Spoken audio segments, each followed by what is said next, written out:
जय जिन दर्शकों, मैं शिफाली जैन और आप सभी का स्वागत है जिनवाड़ी चैनल पर। दर्शकों, आज पुनः हम आपके समक्ष उपस्थित हैं भक्तामर स्तोत्र अर्थ सहित विशेष कार्यक्रम में। आप जानते ही हैं कि इस कार्यक्रम में हम सभी संत शिरोमणि आचार्य श्री विद्यासागर जी महाराज के शिष्य मुनि पुंगव श्री सुधा सागर जी महाराज के मुखार बिंद से भक्तामर स्तोत्र और उसके काव्यों का अर्थ समझते हैं। तो आइए आज भी बढ़ते हैं उसी क्रम में। अरे मंदिर हुआ झूठ बोलने में बच्चे माहिर होते। एक आध बार पकड़ा गया तो अरे ये तो बदमाश है, घंटा घर का चक्कर लगा के आ जाता है इसको मंदिर जाता ही नहीं। फिर माँ ने परिवर्तन किया, ध्यान रखना मंदिर जाने के बाद तू बदमाश है, घंटा घर का चक्कर लगाता है।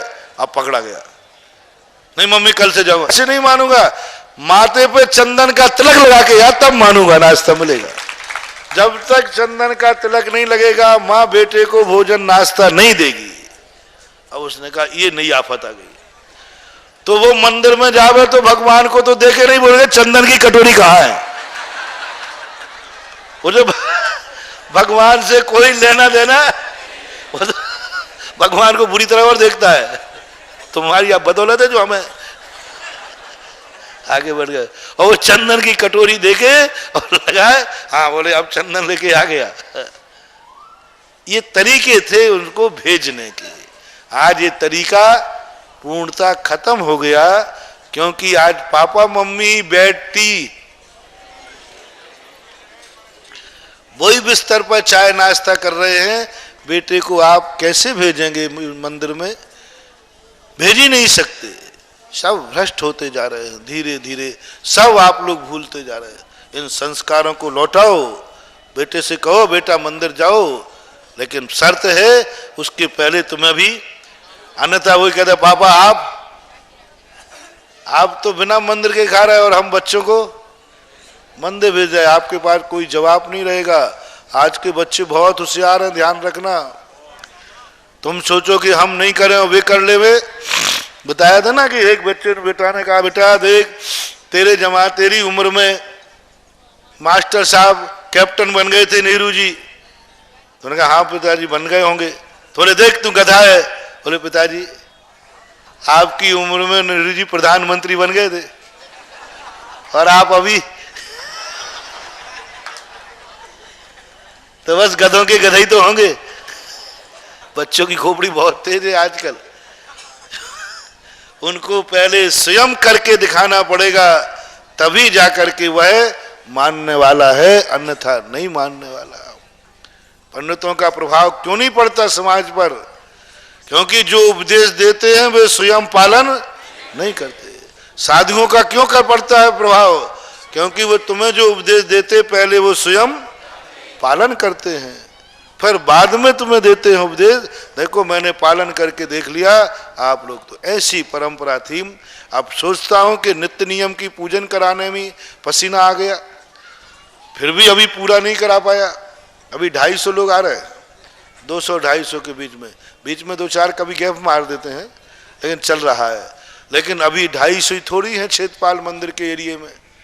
अभी 100% में नित्य नियम पूजन में सफल नहीं हो पा रहा हूं, 100%। फिर मैं साप्ताहिक पूजा बताऊं कि अष्टमी की पूजा ये और मिला लेना, फिर 14 की पूजा मिलाऊं। जब इनमें सफल हो जाओ तो फिर मैं चातुर्मासिक पूजा बताऊं कि 4 महीने में ये पूजा करना, और चातुर्मासिक में सफल हो जाऊं तो फिर सांवत्सरिक पूजा बताऊं, साल भर की पूजा। प्रत्येक चक्रवर्ती आदि सब साल भर में प्रत्येक जैनी को एक धार्मिक कार्यक्रम करना चाहिए। चाहे अपने नगर में करें, चाहे तीर्थ क्षेत्र पर ले जाएं, कहीं भी ले जाएं आप, लेकिन पर्पस क्या होना चाहिए? हाँ, एक बेंगलोर के हैं सज्जन, उनके यहाँ एक नियम है।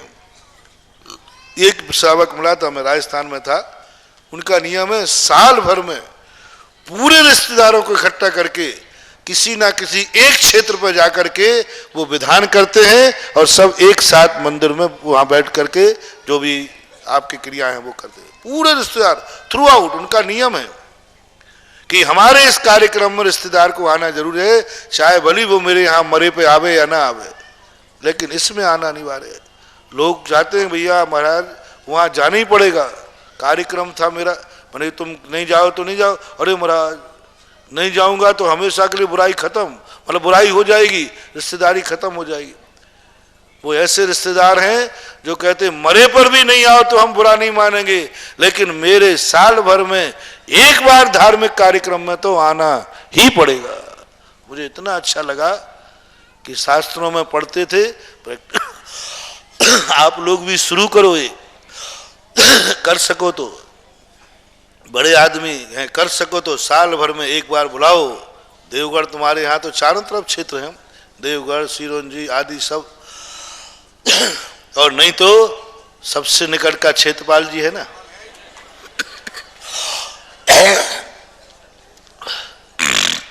साल भर में एक बार शांति विधान, पंच परमेष्टि विधान, कोई ना कोई विधान साल भर में एक पूरे परिवार वाले मिलके करो। मान लो रिश्तेदार ना कर पाओ, ना बुला पाओ, शक्ति नहीं है तो मत बुला पाओ, वो नहीं आते हैं तो मत आने दो, कम से कम जितने एक घर में एक चूल्हे पर रोटी खाते हो उतने तो आके साल भर में एक विधान कर लो।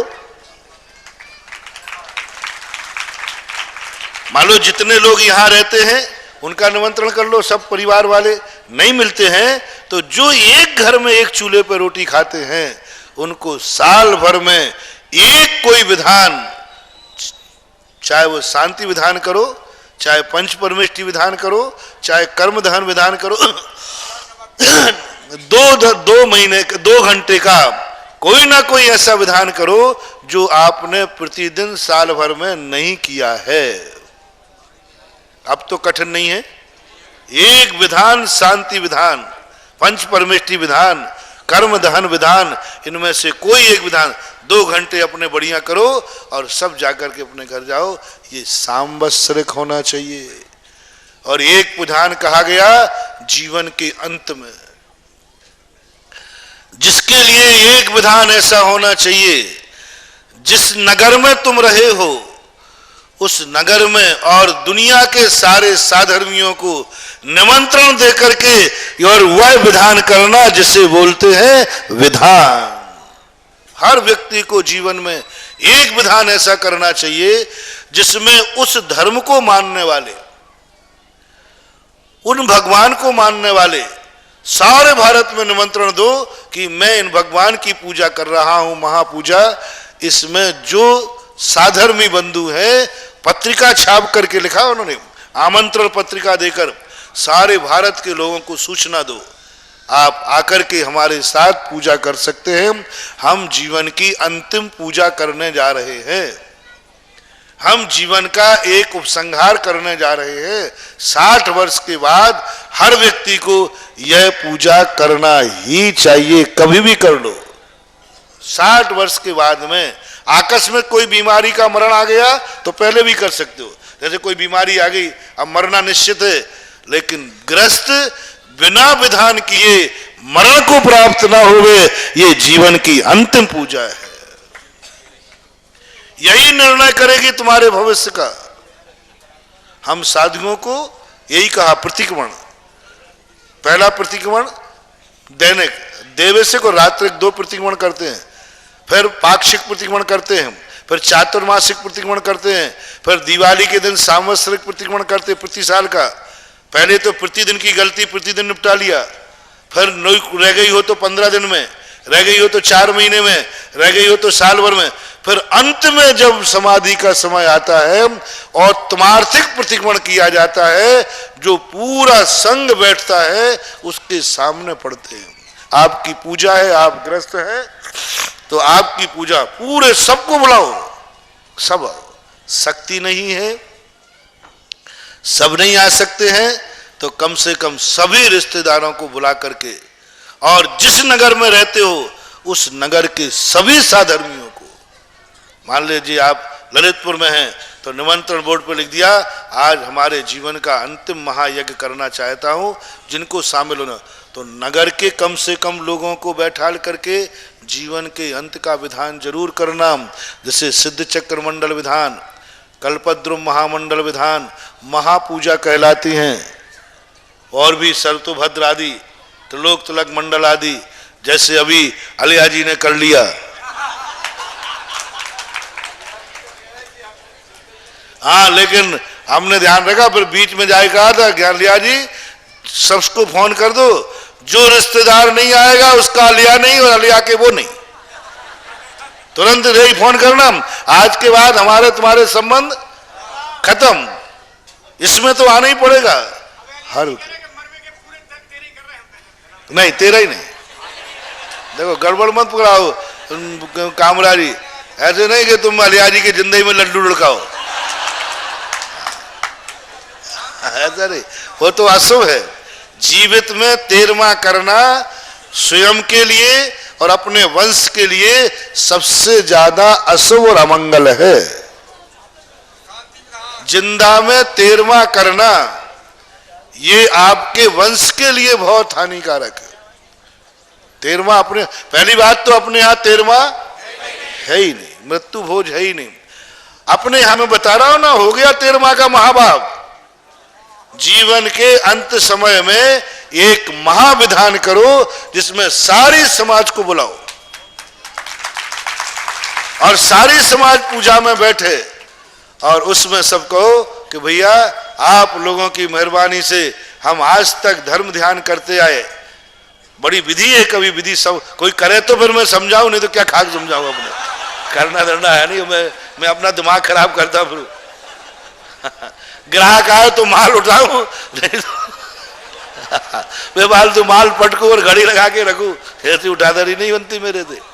तुम कहो तो मैं लाऊं, पर कैसे सब पूरी समाज इकट्ठी हो। और वो कहता है भैया हमने आप लोगों के बीच में रह करके बहुत धर्म की आप लोगों का वात्सल मिला, अब हमारे जीवन का अंतिम धर्म है। आप सब लोगों से मैं आशीर्वाद चाहता हूं कि अगला जन्म भी मेरा ऐसा ही धर्म वातावरण में निकले, इसलिए मैंने यह जीवन के उस संघार में विधान किया। ये मत समझ लेना कि विधान कर लोगे तो जल्दी मर जाओगे। हम जल्दी मर गए होते तो अभी तक अलिया जी देखो अपने 4 महीने बढ़िया जी रहे, नहीं, उससे कोई मरता नहीं, बल्कि उम्र घटना हो तो उम्र ऐसा। तो ये जीवन के अंतिम हर व्यक्ति को महायज्ञ किए बिना सभी दर्शनकारों ने लिया। राजा महाराजाओं के लिए तो नियम ही था कि हर राजा महाराजा को कम से कम मरने के पहले एक यज्ञ करना ही पड़ता था। वैष्णव में भी है, जैनियों में भी है, सब जगह आपने देखा बड़े बड़े राजा महाराजा यज्ञ करते थे, महायज्ञ। बहुत बड़े बड़े यज्ञों के नाम प्रसिद्ध हैं, वो करते ही थे। जैनियों में भी यही परंपरा, भरत चक्रवर्ती के नाम से पूजा है। कल्पद्रुम महामंडल विधान किसका है? चक्रवर्ती तो करता है।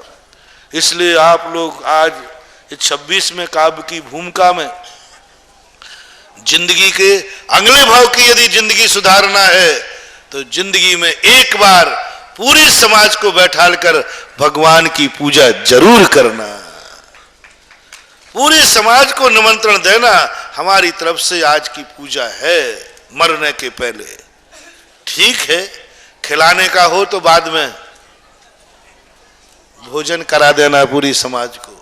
शक्ति नहीं हो तो कोई बात नहीं, हाथ जोड़ लेना, एक सूखी एक बादाम दे देना सबको, श्रीफल दे देना सबको, जो तुम्हारी, लेकिन जीवन का यज्ञ करके ही मरना।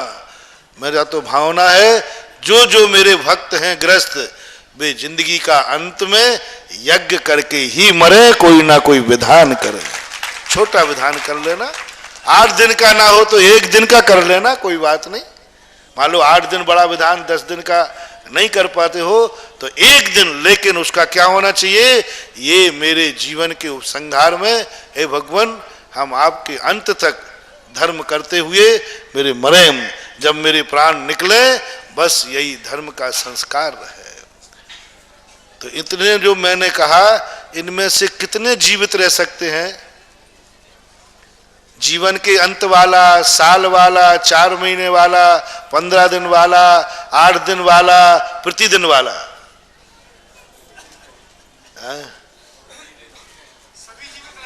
सभी जीवित रहेंगे। तो चलो विनोद से ही शुरू हो जाए इसकी। तो बताऊंगा आप लोग कैसे होंगे। अपने भक्तांबर मंडल विधान की जो चर्चा है ना, अभी मात्र यही डिस्कशन चल रहा है कि कैसे शुरू करें और कहां शुरू करें। स्थान के संबंध में दो विकल्प आ रहे हैं। चलो बात आ गई तो कर ही ले।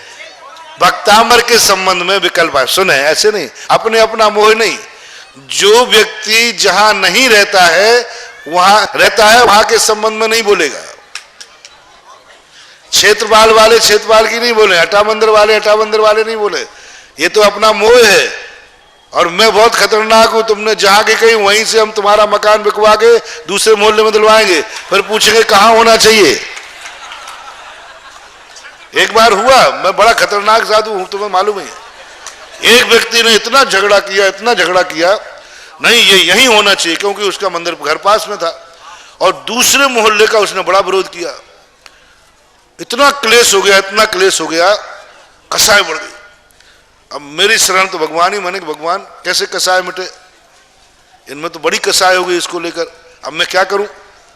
तो भगवान तुरंत कहते एक ही तरीका है कि इनके मकान ट्रांसफर करवा दो। तो कैसे होगा, बोले बोल अब मैं आगे कुछ नहीं जानता। तो मैंने सच्चे भगवान से कहा, हे भगवान, इन लोगों में इतना राग द्वेष हो रहा है, कोई ऐसा निमित्त हो जाए कि जो लड़ रहा है इसका मकान यहां से बिक के दूसरे मोहल्ले में चला जाए, उस मोहल्ले में। और 3-4 महीने में वो पता नहीं, मैं बहुत खतरनाक हूं। मैं अपनी वाणी को बहुत कंट्रोल करता हूं, क्योंकि जो निकल गया तो, और वो हुआ ऐसे ही। और वहां जाकर के उसका मकान खाली करके बाल बच्चों ने नए मकान की तैयारी कर ली, और ये मकान किसी कारण पर दिया। अब वहां फिर मैंने पूछा, भाई साहब अब इसमें, बोले नहीं महाराज अब नहीं, अब मैं उसी का समर्थन हूं, हमारी गलती को माफ करना। यानी हर व्यक्ति धर्म का पक्ष नहीं सोचता है कि धर्म की प्रभावना कहां होगी, धर्म का अच्छा कहां लगेगा। हर व्यक्ति सोचता है कि हम जहां रहते हैं वहां हो। अब बड़े मंदिर वाले कहते बड़े मंदिर हो, और बड़े मंदिर वाले जब उनका मकान बिक जाओ वे आए रहे कॉलोनी में, तो हाँ ध्यान रखना, निष्पक्ष होकर बोलो। देखो अपन 3 पक्ष लेके सोचे कि भक्तांबर अनंत काल तक चलेगा, ध्यान रखना कभी बंद नहीं होगा। पहला पक्ष सोचे हमेशा चलाना है। दूसरा पक्ष सोचे कि प्रभावना कहां ज्यादा होगी। बोले ऐसी आफत बन गई, डोड़ाघाट वाले प्रबंधक को तो पसीना ही आ गया था। वो तो अंचल की शरण, अंचल जी महाराज का कह रहे, हमें लेना पड़ेगी। पसीना आ गया था उनको, और 3 बार तो वो बैठ गए, 3 बार हमने उठाया। हम सब याद रखते हैं, ध्यान रखना। वीडियो कैसेट भरी हमारे पास नहीं है, लेकिन खोपड़ी तो है। 3 बार बैठ, मैंने उठ भाई। तो ये देखें कि सबकी श्रद्धा कहां बनेगी। दूसरा देखें कि 24 घंटे भक्तांबर चलेगा, आने जाने की सुविधा, पार्किंग की सुविधा।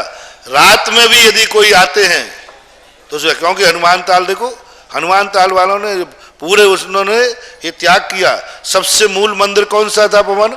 लाडगंज। लेकिन लाडगंज में नहीं करवाया, उन्होंने कहा नहीं, सबसे अच्छा मंदिर जहां स्थान हो हनुमान ताल। और आज साल भर तो लगभग हो गया, क्या ठाठ से चल रहा है, बढ़िया। जो जाते हैं 24 घंटे भक्तांबर जिनके मुख से निकलेगा, 24 घंटे जिस नगर में भक्तांबर पाठ चलेगा, 12 मासी, मैं नहीं समझता हूं कि उस नगर में कभी प्रलय आएगा कि नहीं आएगा। मेरा तो नास्त्र दमस की भविष्यवाणी है कि आगे एक विशुद्ध होगा जिसमें सारा विश्व समाप्त हो जाएगा, मात्र भारत का बहुभाग बचेगा। और आज मैं ये दावा करता हूं, कितने ही अणुबम बना ले अमेरिका और रूस, 5 सेकंड में तबाह करने की ताकत है अमेरिका और रूस के पास। 5 सेकंड लगेंगे, सारे विश्व को तबाह कर देगा। लेकिन आज मैं अमेरिका और रूस के उन परमाणु बम को भी चुनौती देता हूं कि जिस नगर में अखंड भक्तांबर पाठ चलता रहेगा, उस नगर का तुम्हारा बाल बांका नहीं कर पाएंगे परमाणु। 24 घंटे भक्ता क्या मायना। कल्पना तो करो, 24 घंटे भक्तांबर, और एक दिन नहीं, 2 दिन नहीं, 3 दिन नहीं, जिंदगी पीढ़ी दर पीढ़ी, पीढ़ी दर पीढ़ी, पर्यंत नहीं, पीढ़ी दर पीढ़ी। 100 साल बाद जब कोई पूछेगा कब से चल रहा है, 100 साल से भक्तांबर चल रहा है। लोग वैसे ही उस मंदिर के एक एक कण इतना पवित्र हो जाएगा कि उसको देवता नमस्कार करने आएंगे, और उस नगरी को लोग कहेंगे नगरी है जिस नगरी में 24 घंटे भक्तांबर 100 साल से चल रहा है। वो मंदिर तो वैसे कण-कण प्रज्वलित हो जाएगा, ज्योतिर्मय हो जाएगा। ऐसी स्थिति हो तो नगर की, तो ऐसा देखे जहां हर व्यक्ति सरलता से पहुंच सके, सरलता से पहुंच सके, रात हो दिन हो कभी भी पहुंच जाए, और हमेशा भक्तांबर चलता रहे। तो अपन देखें कितने लोग हैं आज हाथ उठवाएं कि एक आध दिन शक्ति परीक्षण कराएं। कल रविवार है, आज रविवार है कि शनिवार? आज शनिवार है, लेकिन अपनी हर शुरुआत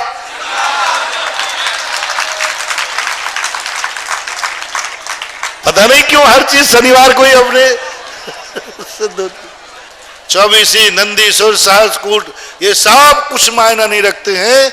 इन सब का पुण्य एक तरफ रख दीजिए, ये तो एक बार बनके, लेकिन निरंतर जो प्रभावना होगी वो ये भक्तांबर की होगी।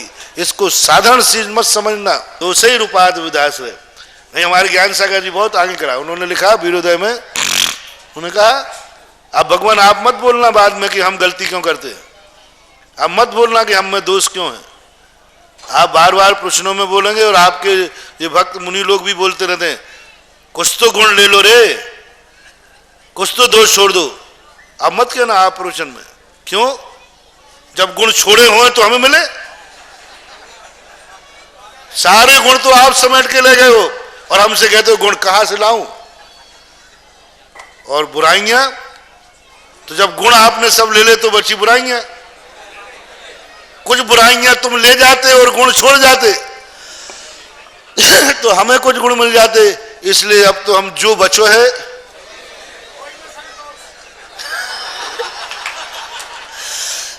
जितनी बुराइयां थी वे बची हैं, इसलिए हम लोग तो अब बुरे थे, बुरे हैं और बुरे ही रहेंगे। यदि आपको दया करना हो तो थोड़े गुण छोड़ो और थोड़ी बुराइयां लो। ये भक्ति का एक तरीका है। दो सही बात इस प्रकार से, उच्चई रसोक तरु संसृत मुन्मयूख, उच्चई रसोक तरु संसृत मुन्मयूख,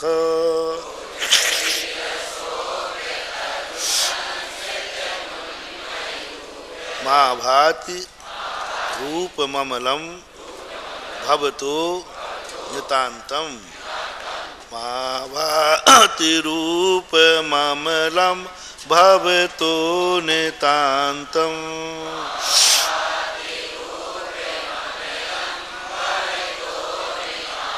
स्पष्टोल लसित, स्पष्टोल लसित किरण मस्त तमो वितानम, स्पष्टोलसत किरण मस्त तमो वितानम।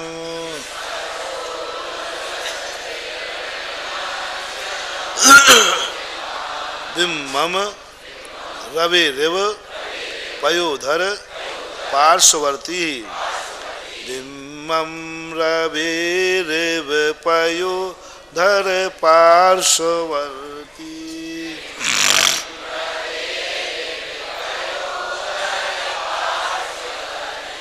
भगवान ही मंगल स्वरूप नहीं है, भगवान का परिकर भी मंगल स्वरूप कहा। प्रतिष्ठा पाठों में आया है, मंगलों के प्रातिहार्यों से रहित मूर्ति सांसारिक अभ्युदय को देने वाली नहीं है।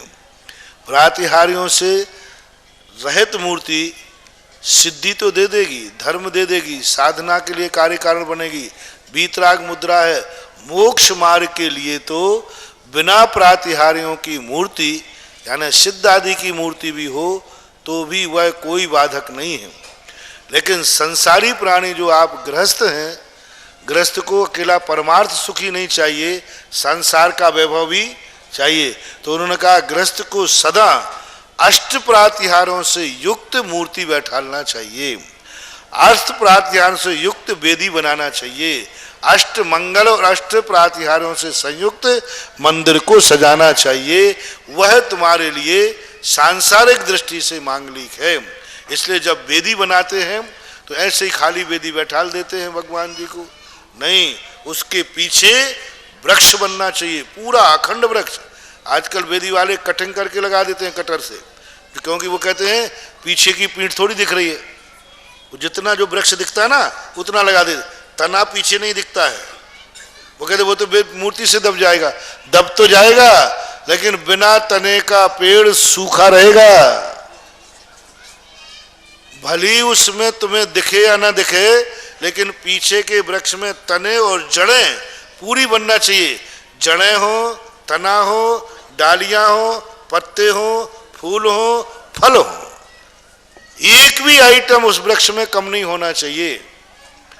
और वो वेदी के पीठ भाग पर कम से कम अलग से वृक्ष लाके लगाए, बहुत अच्छी बात है, लेकिन वो बन नहीं पाता व्यवस्था में, तो कम से कम वेदी की पीठ पर वृक्ष बनना चाहिए। और ऐसा वृक्ष बनना चाहिए, देखो कितनी बड़ी बात वृक्ष की महिमा गा रहे हैं। ये मंगल है, ये अष्ट प्रातिहारे आपको ही नहीं, हम मुनियों के लिए भी वंदनीय हैं। मुनि लोग भी उच्च ही अशोक तरु, हमेशा वृक्ष ऊंचा होगा कि उसके नीचे बैठने वाला, तो वृक्ष उच्च ऊंचा है। अशोक तरु संस्कृत, संस्कृत उसके आश्रय में, उसके नीचे उन मयूख हो, उन मयूख बोलो, उन यानी ऊपर की तरफ, मयूख यानी किरणें, ऊपर की तरफ किरणें फूट रही हैं। किससे? जो उस अशोक वृक्ष के नीचे बैठा है, वृक्ष में से नहीं। कौन है?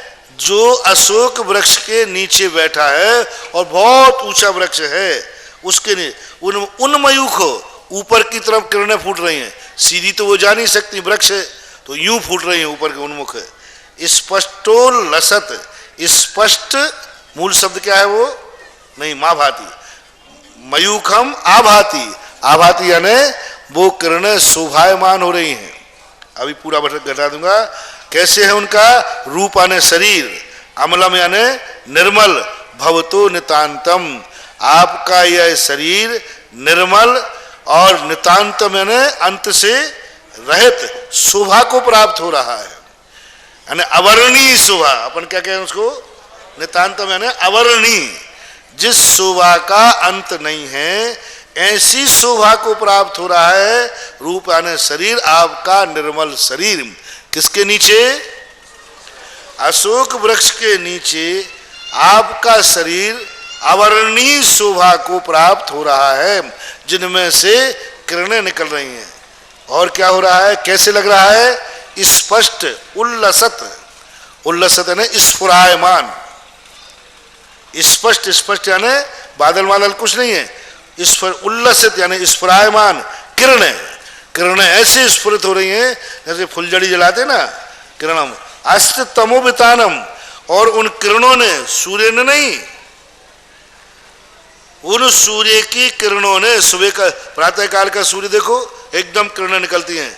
अस्त तमोवितानम, तम यानी अंधकार, अस्त यानी नष्ट कर दिया है, वितान यानी फैला हुआ, वितान यानी फैले हुए अंधकार को नष्ट करने वाली वे स्पष्ट स्फुरित किरणें। किसकी है वो किरणें? बिम्बम रवे रेव, ऐसा बिम्ब, ऐसा बिम्ब। कैसा बिम्ब है? जिसकी किरणें स्फुरायमान हो रही हैं और उन किरणों से सारा अंधकार दूर भाग गया है जो फैला हुआ था। बिम्बम रवे रेव, और ऐसा आकाश में सूर्य देखा, पयोधर पार्श्ववर्ती। अभी अच्छा नहीं लग रहा था, लेकिन बाजू में काला बादल आ गया, बहुत काला पानी भरा हुआ, और जब पानी भरा हुआ बादल बाजू में है और सूर्य बाजू में चमक रहा है तो उसकी चमक और तेज हो जाती है। बिना बादलों का नहीं, बादल बाजू में बहुत काले हों और थोड़ा सा चंद सूर्य निकल रहा हो, आप देखना आपकी आंखों में नीला नीला हो जाएगा, इतनी चमक होती है, जिसे अपनी भाषा में कंट्रास्ट। पूरा मकान सफेद पूछ गया, एक थोड़ी डार्क पट्टी डाल दो, उससे वह सफेद कलर और खिल जाएगा, इसको बोलते कंट्रास्ट। तो भगवान वैसे ही स्वर्णवर्णी थे और वृक्ष कच्च हरा था, कंट्रास्ट है। हरा वृक्ष के नीचे और कोई ऐसी काया बैठी हो तो बिम्बम रवयोदय पायो पार्श्ववर्ती, पार्श्ववर्ती यानी निकट में, पयोदय यानी बादल हो, ढका हुआ नहीं, बाजू में, साइड में बादल हो और उसके बाजू में सूर्य जैसा चमक रहा है। ऐसे ही आप अशोक वृक्ष के नीचे बादल के बाजू के समान, सूर्य के समान आप शोभायमान हो रहे हैं। ऐसा कितना अच्छा विशेषण दिया, सूर्य का दे देते नहीं, बादल के बाद में सूर्य का कीमत बढ़ जाती है। सफेद कपड़े सभी पहने हो और उसके बीच में काला कपड़ा वाला बैठ जाए बाजू में तो सफेद की शाइनिंग। आपने देखा गोरे आदमी करिया लोगों के साथ में बैठते ज्यादातर, आप अक्सर कर देखना, मैंने पकड़ा। अच्छे कपड़े पहनने वाला गंदे कपड़े वाले के बाजू में बैठेगा, जिससे उसकी अच्छे कपड़ों की क्रेज। गोरे को आप अक्सर देखना, गोरे व्यक्ति को, गोरा व्यक्ति हमेशा दो चार काले लोगों से घिरा रहता है, कंट्रास्ट बनाता है, क्योंकि चार पांच काले रहेंगे और उनमें गोरा एकदम ये होता है। और आप लोग अपने आप में देखना, जैसे सब लोग बैठे हैं, अमीर आदमी हमेशा गरीबों के पास ज्यादा बैठता है, गरीबों के पास ज्यादा जाता है, क्यों? उन्हीं के बीच में तो उसकी तू चलेगी, गरीबों के बीच में बैठेगा तभी। और अमीरों के बीच में बैठ जाएगा तो ऐसे तो बहुत सैकड़ों अमीर है, आते रहते जाते रहते। ये आदत हमेशा अमीरों की होती है, अमीर हमेशा देखना दो चार गरीबों से घिरा रहेगा, अमीरों से नहीं गरीबों से घिरा रहेगा, जिससे उसका कंट्रास्ट बनता है। तो ये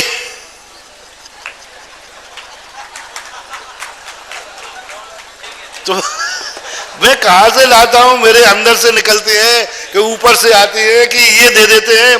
देखो हमारे यहां एक एंटीना लगा है, कई लोगों ने कहा महाराज बहुत सारे वक्ता देखे लेकिन ऐसी नई बातें क्लियर कैसे, और कोई क्यों नहीं लाता?